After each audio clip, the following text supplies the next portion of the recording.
Hello everyone, welcome to the video. My name is Max Monahan. I am an aspiring real estate agent in Portland, Oregon, and today we will be discussing the main types of rental properties. In rental real estate, there are many different aspects of investing, one of which includes the type of property you purchase. There's single family, multifamily, commercial properties, condos, townhomes, and many more. Today, I will be talking about the pros and cons of the main three, which is single family, multifamily, and commercial, along with a brief description. Be sure to subscribe to the channel if you enjoy real estate content, as I'll be releasing another video later this week, and also be sure to hit the like button if you enjoy the video. Anyway, let's start with single family properties. Single family property is by far the most popular type of property that people invest and live in. They're in every city and are generally the most sought after from renters. Let's start with the pros. First of all, the utilities are paid via the tenant. Unlike in multifamily and commercial properties, the tenants in single family homes will pay for all utilities: water, sewage, garbage, gas, electricity, etc. This significantly lowers the number of expenses you have. The second point about the pros in single family properties is there's generally better tenants. Now, statistically speaking, people who rent from single family homes will stay for a longer amount of time and will take better care of the property. This is because the people who usually rent from single family properties are families who are looking to potentially settle down more, compared to tenants living in an apartment building, for example. They want more privacy, and living in a single family home accomplishes that. As the third point for the pros for single family homes, there's a much larger and greater inventory of homes. Single family homes are the most popular type of homes in the US by a long shot, and there's a much bigger inventory of them when compared to other types of property. This means you have many to choose from. Single family properties are also a lot easier to finance. Single family homes are super easy to finance when compared to other types of properties. This is because many more banks will lend on a single family home compared to multifamily, as long as you have a stable income and a decent credit. Lastly, on the pros for single family homes, they are overall less expensive to purchase. Single family homes are usually less expensive to buy than other types of properties like commercial and multifamily. Now onto the cons for single family. The first one that I've written on my list is that vacancy can destroy your profits. Now, in a single family home, there's only one tenant and family renting from you. So if they decide to move out and leave, all of your income is gone. So be sure to increase the amount of money you budget for vacancy when dealing with single family properties. Another con for investing in single family is that capital expenditures can also ruin your profits. Because there's only one tenant/family renting from you, one major cost, like a new roof, can destroy your profitability.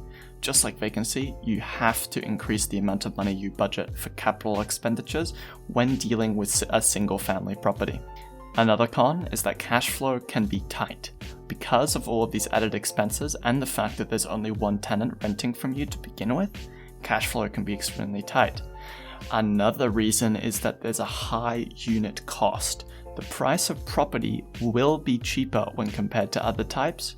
However, the cost per unit will be much higher. So, for example, if you buy a single family property for $500,000, the cost per unit will be $500,000. But if you bought a triplex for $900,000, the cost per unit would only be $300,000. The last con that I have here for single family is that there's high competition. Because single family homes are so popular, there's also a lot of people looking to buy them. Fortunately, most people buying single family homes are regular homeowners, so they won't be looking at a potential ROI of a property, and they'll be more focused on the kitchen and what type of ridiculously expensive artisan Brazilian wood is on the floor. Unfortunately, this means that there are more people who will be looking at single family homes when compared to other property types. So now that we're through with all the pros and cons of single family, let's move on to multifamily. And the first obvious pro to having multifamily is the cash flow. The cash flow for a multifamily property will generally be much higher than single family because more tenants are renting from you. There's also less tenant risk because in a single family property, if your property is vacant, you don't own anything. If one of your units is vacant in your multifamily property, it's offset by the other tenants renting from you in that same property. You might not be making as much and you might not return an actual profit, but it's much better than making nothing at all. The third pro is that there's stable long-term growth. Multifamily properties are mainly priced on the income they produce / potential income they have.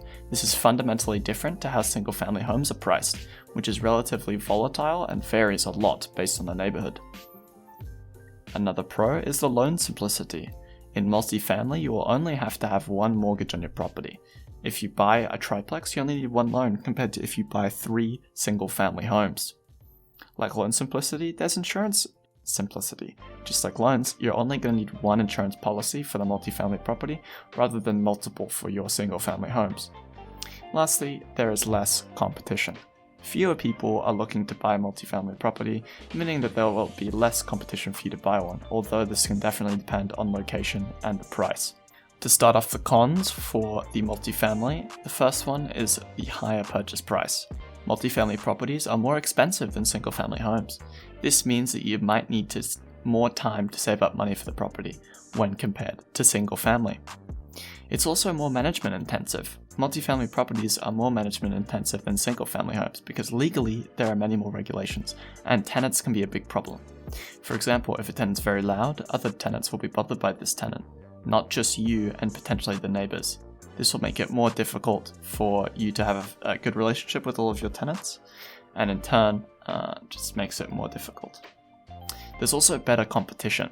In multifamily, there's a large number of investors looking at multifamily and almost no traditional families. This means that the people who are looking at multifamily properties are generally experienced investors, meaning that if you're less experienced, other investors are probably going to have an edge on you. The last thing on the cons list is the less available in inventory. Unlike in single family, there are fewer properties available. There are fewer good properties with more experienced investors looking at those few offerings, meaning that it will be difficult for an inexperienced investor to get a hold of a good multifamily property. Now lastly, moving on to commercial property, the first pro that I've written down here is flexible financing. When buying a commercial property, you can utilize higher percentage financing, even up to 100% financing with auxiliary financing. This means that you don't necessarily have to be a multimillionaire to invest in commercial property. They also have higher cash flow. In commercial properties, cash flow can be greater, especially when compared to single family and multifamily. This is obviously because of the large number of units in the property. As a con, there is better competition. People who buy commercial property are usually much more experienced when it comes to other property types, and they snap up good deals much quicker. There's obviously a lot more higher risk as well. With a large amount of borrowed money to buy a commercial property, you run an absolutely huge risk in getting into big financial trouble if something goes wrong.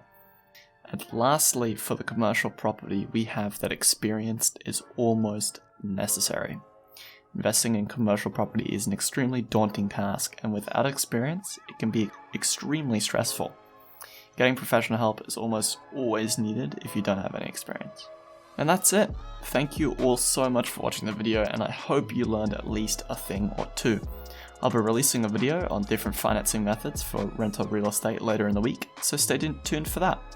Don't forget to like the video if you liked it, and be sure to subscribe for weekly real estate related content.